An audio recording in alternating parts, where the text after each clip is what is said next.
Formula ఈ car race scam కేసులో KTR ED విచారణ ముగిసింది. సుమారు 7 గంటల పాటు కేటీఆర్ను ప్రశ్నించారు ఈడీ అధికారులు. ఫార్ములా ఈ కార్ రేస్ కేసులో నిధులు ట్రాన్స్ఫర్ చేయడంపై ప్రశ్నించారు. ఫారిన్ ఎక్స్చేంజ్ మేనేజ్మెంట్ నిబంధనల ఉల్లంఘనలపై ఈడీ అధికారులు కేటీఆర్ను ప్రశ్నించారు. ఆర్థిక లావాదేవీలు, ఆర్బీఐ నిబంధనల అతిక్రమణపై ఆరా తీశారు. అలాగే విదేశీ అకౌంట్లకు నగదు బదిలీ చేయడం పైన కూడా కేటీఆర్ను ఈడీ విచారించింది. సీజన్ 9 కోసం చెల్లించిన నిధుల వివరాలను అడిగి తెలుసుకుంది ఈడీ. విచారణ సందర్భంగా కేటీఆర్ చెప్పిన వివరాలను ఈడీ అధికారులు రికార్డు చేశారు. ఫార్ములా ఈ కార్ రేసులో ఎక్కడ అవినీతి జరగలేదని కేటీఆర్ ఈడీకి స్టేట్మెంట్ ఇచ్చారు.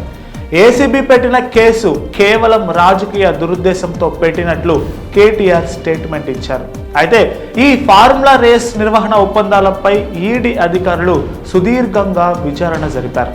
ఇప్పటికే ఐఏఎస్ అరవింద్ కుమార్, మాజీ చీఫ్ ఇంజనీర్ బిఎల్ఎన్ రెడ్డి మీకు వ్యతిరేకంగా స్టేట్మెంట్లు ఇచ్చారని విచారణ సందర్భంగా కేటీఆర్కు ఈడీ అధికారులు తెలియజేశారు. బ్యాంక్ స్టేట్మెంట్లు, కార్ రేసింగ్ డాక్యుమెంట్లను ముందు పెట్టి ఈడీ అధికారులు కేటీఆర్ను ప్రశ్నించారు. ఈ కార్ రేస్ ప్రొసీడింగ్స్లో కానీ నగదు బదిలీలో కానీ తన ప్రమేయం ఏమీ ఉండదని ఈడీకి కేటీఆర్ స్పష్టం చేశారు. అయితే మీరు మౌఖిక ఆదేశాలు ఇవ్వటం వల్లే అధికారులు నగదు బదిలీ చేశారని స్టేట్మెంట్లు ఉన్నాయని కేటీఆర్ను ప్రశ్నించారు ఈడీ అధికారులు.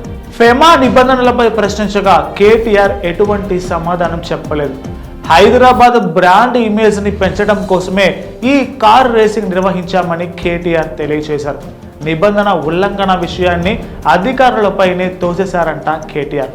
అయితే కేటీఆర్ విచారణ అనంతరం మీడియాతో మాట్లాడారు. ఏసీబీ అధికారులు అడిగిన ప్రశ్నలనే తాజాగా ఈడీ అధికారులు తిప్పి అడుగుతున్నారని కేటీఆర్ తెలిపారు. ఈ సందర్భంగా లైట్ డిటెక్షన్ పరీక్షకు నేను సిద్ధం, రేవంత్ రెడ్డి సిద్ధమా అని ప్రశ్నించారు. కోర్టులు, జడ్జిలపై తనకు నమ్మకం ఉందని, న్యాయమే గెలుస్తుందని వ్యాఖ్యానించారు. నేను తప్పు చేయలేదు, చేయబోను, తప్పు చేశానని నిరూపిస్తే ఏ శిక్షకైనా సిద్ధం అని కేటీఆర్ తెలిపారు. రేవంత్ రెడ్డి ప్రభుత్వం కక్ష సాధింపు చర్యలో భాగంగానే తనపై తప్పుడు కేసులు పెట్టారని, దర్యాప్తు సంస్థలు, విచారణ అధికారులపై ఉన్న గౌరవంతో ఏ తప్పు చేయకపోయినా ఏసీబీ అలాగే ఈడీ విచారణకు తాను హాజరయ్యానని పేర్కొన్నారు.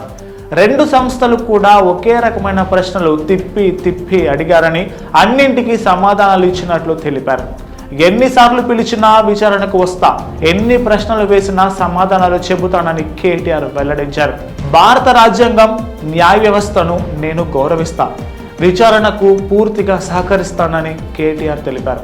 ఫార్ములా ఈ రేస్ కేసు విచారణకు 5 కోట్ల నుంచి 10 కోట్లు ఖర్చు అవుతుందని తెలిసిందని, అందుకే సీఎం రేవంత్ రెడ్డికి ఒక మాట చెబుతున్నా, మీపై ఏసీబీ, ఈడీ కేసులు ఉన్నాయని నాపైన పెట్టించారు, మీరు దొరికిపోయారు, నేను నిజాయితీ గల వ్యక్తిని, కేసులు ఎన్నైనా సరే ఎదుర్కొంటా, విచారణ పేరుతో ప్రజాధనాన్ని దుర్వినియోగం చేయొద్దు, ఈ డబ్బుతో ఇంకొక 500 మంది రైతులకు రుణమాఫీ చేయొచ్చు, న్యాయమూర్తి మీడియా ముందు లైట్ డిటెక్టర్ పరీక్షకు నేను సిద్ధం, సీఎం రేవంత్ రెడ్డి సిద్ధంగా ఉన్నారా?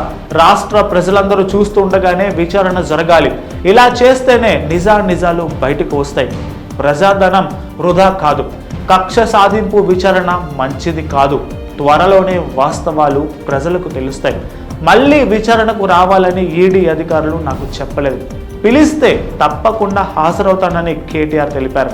కేటీఆర్ ఏమన్నారో ఆయన మాటల్లోనే చూద్దాం.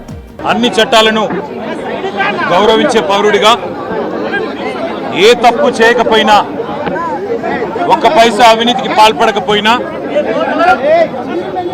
రేవంత్ రెడ్డి ప్రభుత్వం కక్ష సాధింపు చర్యల్లో భాగంగా కేసు పెడితే విచారణ అధికారులను, విచారణ సంస్థలను గౌరవించి 9 తారీఖు నాడు ఏసీబీ విచారణకు హాజరయ్యాను.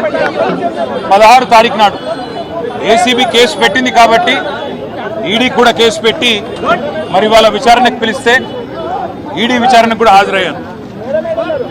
2 సంస్థలు కూడా ఒకటే రకమైన ప్రశ్నలు దాదాపు 7-8 గంటల పాటు అడిగిందే అడిగి మొత్తానికి అన్ని వివరాలు తీసుకున్నాను.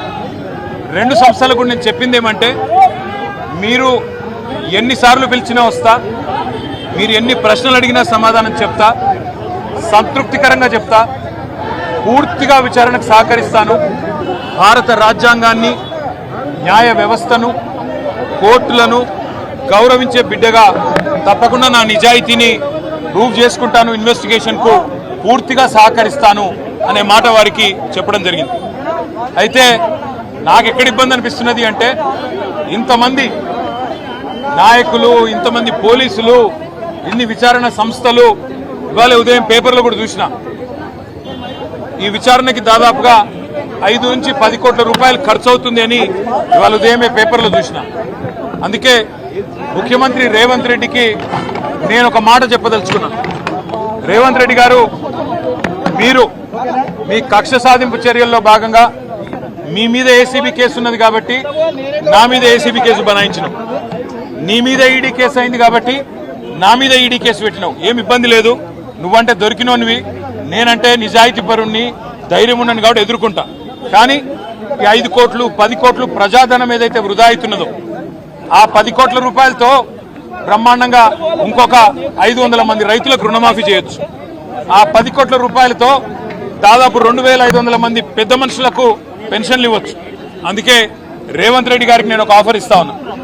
రేవంత్ రెడ్డి గారు, నీకు నిజాయితీ ఉంటే, నీకు ధైర్యం ఉంటే ఒక పని చేద్దాం. నేను తయారుగా ఉన్నా, నువ్వు ముందుకు రా, జడ్జి గారు ముందు కూర్చుందాం.